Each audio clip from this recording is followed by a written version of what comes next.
जय श्री राम मित्रों, अभी तक हमने देखा भरहम पुराण के अध्याय 1 से 10 तक। अब हम इसको कंटिन्यू करने जा रहे हैं। तो आइए सुनिए ब्रह्मा पुराण अध्याय 11 रामावतार की भूमिका और रावण की कथा का आरंभ। पुलस्त्य ऋषि के पौत्र और विश्रवा ऋषि के पुत्र रावण ने कठोर तप करके ब्रह्मा जी को प्रसन्न किया। उसने वरदान मांगा कि देवता, दानव, गंधर्व, यक्ष, नाग आदि उससे अजेय हों, केवल मनुष्य उसे मार सके। ब्रह्मा ने वरदान दे दिया। वरदान पाते ही रावण ने तीनों लोकों पर आतंक मचाना शुरू कर दिया। देवताओं, ऋषियों और गंधर्वों को सताने लगा। उसका अहंकार इतना बढ़ा कि उसने स्वयं को ईश्वर मान लिया। सभी देवता फिर से ब्रह्मा जी के पास पहुँचे और बोले, रावण के अत्याचार असहनीय हो गए हैं। अब केवल विष्णु ही इसका अंत कर सकते हैं। ब्रह्मा जी ने कहा, यह वरदान मनुष्य के हाथों ही मारा जा सकता है। अतः विष्णु स्वयं मनुष्य रूप में अवतरित होंगे। भगवान विष्णु ने आश्वासन दिया, मैं अयोध्या के राजा दशरथ के घर 4 पुत्रों के रूप में जन्म लूंगा। उनमें से राम ही रावण का वध करेंगे। देवताओं ने प्रसन्न होकर स्तुति की और प्रभु के अवतरण की प्रतीक्षा करने लगे। इस अध्याय में बताया गया कि रावण के 2 भाई भी अत्यंत पराक्रमी थे। कुंभकर्ण, जो अपने भयानक रूप और नींद के वरदान के लिए प्रसिद्ध हुआ। विभीषण, जो धर्म प्रिय और विष्णु भक्त था। रावण ने इन सब के साथ मिलकर लंका को अपनी राजधानी बनाई और वहां स्वर्णपुरी का निर्माण किया। सूत जी कहते हैं, हे ऋषिगण, इस प्रकार रावण का जन्म, वरदान और उसके अत्याचार का वर्णन हुआ। अब आगे भगवान विष्णु के रामावतार की दिव्य कथा सुनो। ब्रह्मा पुराण अध्याय 12 रामावतार का जन्म और बाल्यकाल। इस अध्याय में सबसे पहले अयोध्या नगरी का सुंदर वर्णन आता है। अयोध्या को देवताओं द्वारा निर्मित स्वर्ग समान नगर बताया गया है। वहाँ के राजा दशरथ थे, ज्ञानी, पराक्रमी और धर्मप्रिय, परंतु उन्हें संतान नहीं थी, जिससे वे चिंतित रहते थे। दशरथ ने ऋषि वशिष्ठ की सलाह पर ऋष्यशृंग मुनि को बुलाकर पुत्रेष्टि यज्ञ किया। यज्ञ के अंत में अग्निदेव प्रकट हुए और दशरथ को पायस प्रदान किया। पायस को दशरथ ने अपनी तीनों रानियों कौसल्या, कैकेयी और सुमित्रा को दिया। यज्ञफल से समय आने पर रानियों को गर्भ हुआ और वे 4 पुत्रों की माता बनी। कौसल्या से श्री राम, विष्णु का अवतार, कैकेयी से भरत, सुमित्रा से लक्ष्मण और शत्रुघ्न। समस्त अयोध्या में उत्सव मनाया गया। देवताओं ने आकाश से पुष्प वर्षा की। चारों भाई बड़े होने लगे और अयोध्या में हर्ष का वातावरण छा गया। राम विशेष रूप से सौम्यता, शौर्य और करुणा के लिए प्रसिद्ध हुए। लक्ष्मण सदा राम के साथ रहते, उनकी सेवा और रक्षा में तत्पर रहते। भरत और शत्रुघ्न भी अपने अपने गुणों से सबको प्रिय लगे। एक समय ऋषि विश्वामित्र अयोध्या आए और दशरथ से बोले, मेरे यज्ञ को राक्षस बाधित कर रहे हैं। आप राम और लक्ष्मण को मेरे साथ भेजिए ताकि वे राक्षसों का नाश करें। दशरथ पहले तो चिंतित हुए, परंतु वशिष्ठ मुनि ने समझाया कि यह कार्य राम के लिए ही है। अंततः दशरथ ने राम और लक्ष्मण को विश्वामित्र के साथ भेज दिया। सूत जी कहते हैं, हे मुनिगण, इस प्रकार भगवान विष्णु ने राम रूप में अवतार लिया और अयोध्या में उनका बाल्यकाल बीता। अब आगे उनकी दिव्य लीलाओं का वर्णन होगा। ब्रह्मा पुराण अध्याय 13 राम लक्ष्मण का विश्वामित्र संग राक्षस वध और सिद्धियां। राम और लक्ष्मण विश्वामित्र ऋषि के साथ अरण्य की ओर गए। मार्ग में ऋषि ने उन्हें दिव्य अस्त्र शस्त्रों का ज्ञान कराया। उन्होंने राम लक्ष्मण को बल और आत्मबल नामक विद्याएं प्रदान की, जिससे वे थकान और भूख प्यास से मुक्त हो गए। अरण्य में एक भयंकर राक्षसी ताड़का रहती थी, जो ऋषियों के यज्ञों को नष्ट करती थी। विश्वामित्र ने राम से कहा कि धर्म की रक्षा हेतु इसका वध करना आवश्यक है। राम ने अपने बाण से ताड़का का वध किया। यह उनका पहला राक्षस वध था, जिससे ऋषियों और देवताओं ने प्रसन्न होकर आशीर्वाद दिया। कुछ समय बाद विश्वामित्र का यज्ञ आरंभ हुआ। तभी राक्षस मारीच और सुबाहु अपनी सेना लेकर आए और यज्ञ में विघ्न डालने लगे। राम ने मारीच को सागर पार अपने बाण से फेंक दिया और सुबाहु का वध कर दिया। यज्ञ निर्विघ्न संपन्न हुआ और ऋषियों का भय मिट गया। विश्वामित्र ने प्रसन्न होकर राम और लक्ष्मण को अनेक दिव्य अस्त्र शस्त्र दिए। इनमें ब्रह्मास्त्र, वायव्यास्त्र, अग्न्यास्त्र, वरुणास्त्र आदि सम्मिलित थे। राम लक्ष्मण अब पूर्ण रूप से राक्षसों के विनाश और धर्म की रक्षा के लिए समर्थ बन गए। यज्ञ के उपरांत विश्वामित्र दोनों भाइयों को मिथिला नगरी ले चले। उन्होंने कहा, वहाँ जनक महाराज का यज्ञ हो रहा है और उनके दरबार में भगवान शिव का धनुष रखा है। उसी के कारण तुम्हारे जीवन की महान लीला प्रकट होगी। सूत जी कहते हैं, इस प्रकार राम ने पहली बार राक्षसों का संहार किया और दिव्य अस्त्रों की प्राप्ति की। अब आगे मिथिला में जनक कुमारी सीता से उनका मिलन होगा। ब्रह्मा पुराण अध्याय 14 मिथिला यात्रा और सीता राम विवाह की भूमिका। विश्वामित्र राम और लक्ष्मण को लेकर मिथिला नगरी पहुँचे। वहाँ के राजा जनक यज्ञ का आयोजन कर रहे थे। यज्ञ के साथ साथ उन्होंने यह भी घोषणा की थी कि जो भी शिवजी के धनुष को उठाकर प्रत्यंचा चढ़ा देगा, उसी से मेरी पुत्री सीता का विवाह होगा। राम लक्ष्मण ने मिथिला की सुंदरता देखी। नगर उत्सवमय था। चारों ओर धर्म और संस्कृति का वातावरण था। जनक ने विश्वामित्र का स्वागत किया और उनके साथ आए दोनों राजकुमारों को देखकर अचंभित हुए। जनक ने पूछा, ये तेजस्वी युवक कौन हैं? विश्वामित्र ने राम और लक्ष्मण का परिचय दिया और उनके शौर्य तथा गुणों का वर्णन किया। जनक ने सम्मान पूर्वक दोनों भाइयों को अपने महल में ठहरने का आग्रह किया। उद्यान में भ्रमण करते समय राम और सीता की पहली भेंट हुई। एक दूसरे को देखकर दोनों के हृदय में दिव्य आकर्षण जाग उठा। सीता ने मन ही मन प्रार्थना की, हे प्रभु, यदि आप ही मेरे योग्य पति हैं, तो आप अवश्य शिव धनुष उठाएंगे। जनक ने राम को शिव धनुष दिखाया। उन्होंने कहा, इस धनुष को देव, दानव, गंधर्व कोई भी नहीं उठा सका। यदि यह कार्य राम कर पाए तो सीता का विवाह उनसे होगा। मिथिला के सभी लोग इस दिव्य प्रतियोगिता को देखने के लिए उत्सुक हो गए। सूत जी कहते हैं, हे मुनिगण, इस प्रकार मिथिला यात्रा और राम सीता का प्रथम मिलन हुआ। अब आगे शिव धनुष भंजन और विवाह का पावन प्रसंग सुनो। ब्रह्मा पुराण अध्याय 15 मिथिला में जनक ने भव्य सभा का आयोजन किया।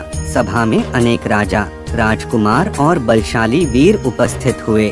सभी का उद्देश्य था शिव धनुष को उठाकर प्रत्यंचा चढ़ाना और सीता का वरण करना। अनेक वीरों ने प्रयास किया पर कोई भी धनुष को हिला तक न सका। जनक दुखी होकर बोले, शायद मेरी पुत्री का विवाह होना ही नहीं लिखा है। इस पर विश्वामित्र ने मुस्कुराकर राम को संकेत दिया। राम ने सहज भाव से शिव धनुष के पास जाकर प्रणाम किया। उन्होंने हाथ लगाते ही धनुष को उठाया और प्रत्यंचा चढ़ाने का प्रयत्न किया। तभी धनुष भंग हो गया और भयंकर गर्जना सी ध्वनि हुई। आकाश से देव, वहाँ भव्य उत्सव और वैदिक विधि से राम सीता का विवाह संपन्न हुआ। साथ ही भरत का विवाह मांडवी से, लक्ष्मण का उर्मिला से और शत्रुघ्न का श्रुतकीर्ति से हुआ। सूत जी कहते हैं, इस प्रकार राम सीता का दिव्य विवाह संपन्न हुआ, जिसने धर्म, प्रेम और मर्यादा का आदर्श स्थापित किया। ब्रह्मा पुराण अध्याय 16 राम सीता का अयोध्या आगमन और कौटुंबिक प्रसंग। मिथिला में राम, सीता तथा चारों भाइयों के विवाह के बाद अपार आनंद का वातावरण था। नगरवासियों ने भव्य उत्सव मनाया। देवताओं ने आकाश से पुष्पवृष्टि की। जनक ने बड़ी श्रद्धा से दहेज और उपहार अयोध्या राज परिवार को अर्पित किए। विवाह संपन्न होने के बाद दशरथ अपने पुत्रों और वधुओं सहित अयोध्या के लिए प्रस्थान किए। मार्ग में नदियों, वनों और आश्रमों का सुंदर वर्णन मिलता है। सभी नगर और ग्रामों में जनता उत्सुकता पूर्वक उनका स्वागत करती रही। अयोध्या पहुंचते ही नगरवासियों ने दीपों, पुष्पों और मंगल गीतों से स्वागत किया। महलों में हर्षोल्लास छा गया। कौसल्या, कैकेयी और सुमित्रा ने अपनी अपनी बहुओं का स्नेहपूर्वक स्वागत किया। राम और सीता ने अपने दाम्पत्य जीवन की शुरुआत धर्म और मर्यादा के साथ की। लक्ष्मण, भरत और शत्रुघ्न भी अपनी पत्नियों सहित सुखपूर्वक रहने लगे। दशरथ को अब संतान और बहुओं के कारण जीवन में पूर्ण संतोष प्राप्त हुआ। राम के गुण, सीता की विनम्रता और लक्ष्मण की सेवा से पूरा राजदरबार आलोकित हो उठा। भरत और शत्रुघ्न भी अपने धर्म और नीति से सबको प्रिय लगे। अयोध्या का जीवन सुख, शांति और धर्म से परिपूर्ण हो गया। सूत जी कहते हैं, इस प्रकार अयोध्या नगरी में राम, सीता और चारों भाइयों का वैवाहिक जीवन प्रारंभ हुआ। यह प्रसन्न लोक में परिवार और धर्म की मर्यादा का आदर्श है। ब्रह्मा पुराण अध्याय 17।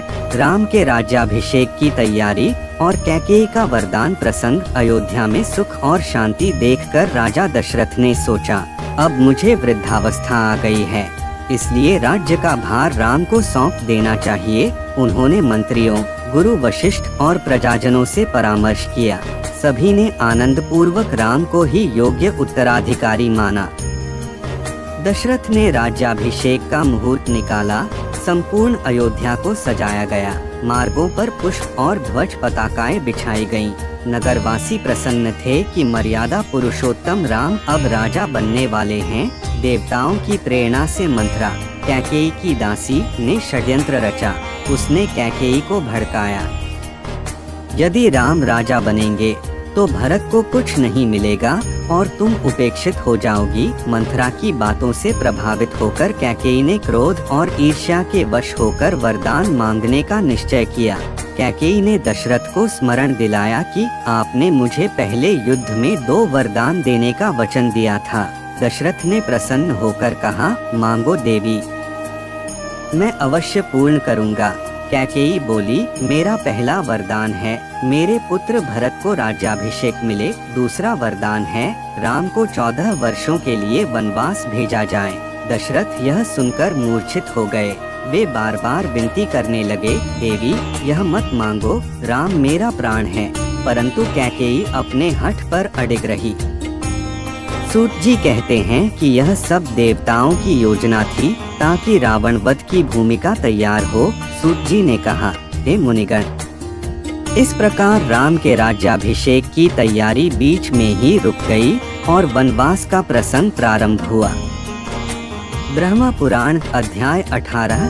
राम का वनवास स्वीकार और अयोध्या का शोक। कैकेयी के वरदान के कारण दशरथ अत्यंत व्याकुल हो गए। वे राम को अपने पास बुलाने का साहस नहीं कर पा रहे थे। अंततः भारी मन से राम को बुलाया और कैकेयी का वरदान सुनाया। राम ने शांत भाव से कहा, पिताजी, आपके वचन ही मेरे लिए सर्वोपरि हैं। यदि मेरे वन जाने से आपका धर्म बना रहता है तो मैं अवश्य वन जाऊंगा। उन्होंने बिना किसी दुख या क्रोध के वनवास स्वीकार कर लिया। सीता ने कहा, जहाँ मेरे प्रभु रहेंगे वहीं मेरा स्थान है।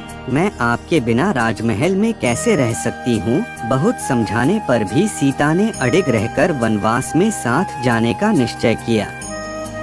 लक्ष्मण ने भी राम से कहा, भैया मैं आपके बिना अयोध्या में नहीं रहूंगा, मुझे भी अपने साथ ले चलिए। राम ने सहमति दी और लक्ष्मण भी वनगमन की तैयारी करने लगे। जब नगरवासियों को यह समाचार मिला कि राम वनवास जा रहे हैं तो पूरा अयोध्या नगरी शोकमग्न हो गई।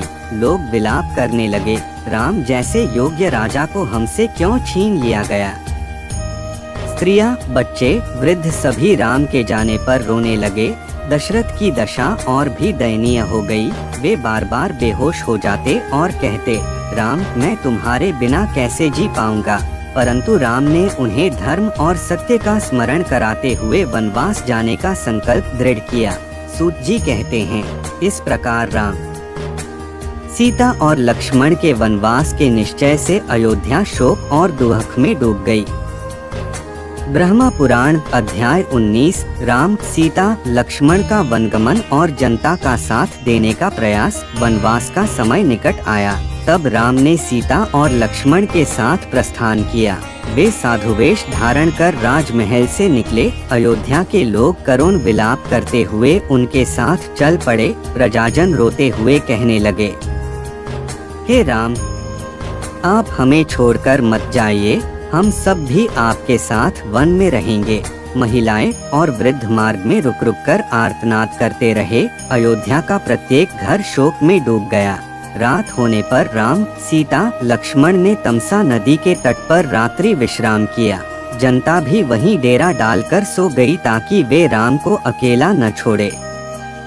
लक्ष्मण पूरी रात जागते रहे और अपने प्रभु की रक्षा करते रहे। प्रातःकाल राम ने सोते हुए प्रजाजनों को देखा। वे सोचने लगे, यदि ये सब मेरे साथ वन तक आएंगे तो इनका जीवन कष्टमय हो जाएगा। मेरा धर्म उन्हें दुख देना नहीं है।